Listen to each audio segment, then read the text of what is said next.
মাননীয় প্রধানমন্ত্রী এসেছিলেন। রামিসার মা বাবা এবং তার বড় বোন তারা উপস্থিত ছিলেন, সান্ত্বনা দিয়েছেন।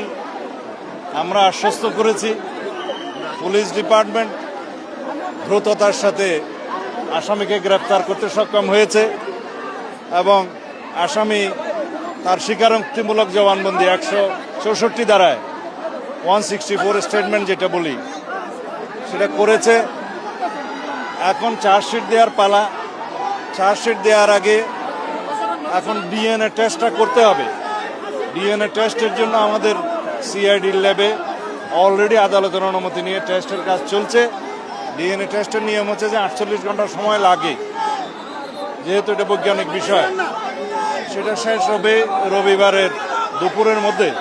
আমরা রবিবারের বিকেলের মধ্যে ইনশাআল্লাহ আদালতে চার্জশিট দাখিল করতে পারবো এবং তারপরে অত্যন্ত দ্রুততম সময়ের মধ্যে যাতে বিচার কার্য নিষ্পন্ন হয় সেজন্য আমরা চেষ্টা করব, যাতে সর্বোচ্চ শাস্তি নিশ্চিত করা যায়।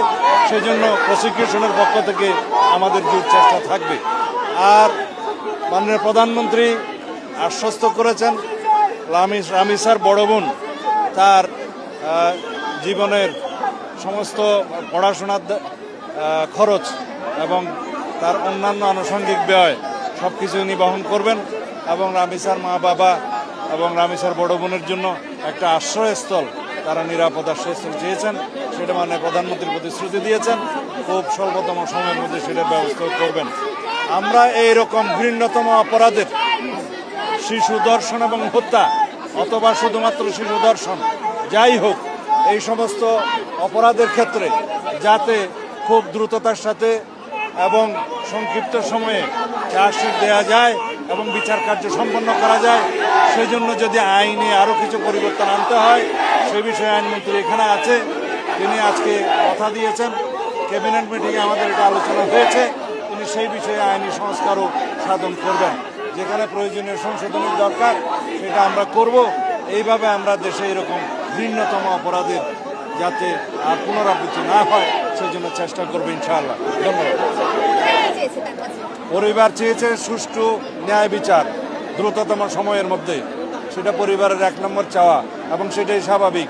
তারপরে তার যে অন্য কন্যা সন্তান আছে তার নিরাপদে যাতে থাকতে পারে, পড়াশোনা করতে পারে, উন্নত জীবন পায়, সেই জন্য সহায়তা চেয়েছেন। সেটা মাননীয় প্রধানমন্ত্রী পরিবার বলেছেন যে এত দ্রুততম সময়ে এইভাবে গ্রেপ্তার হওয়া খুব নজিরবিহীন। তারা গ্রেপ্তার এবং আমাদের আইনি পদক্ষেপগুলোতে এখন পর্যন্ত তারা সন্তুষ্ট।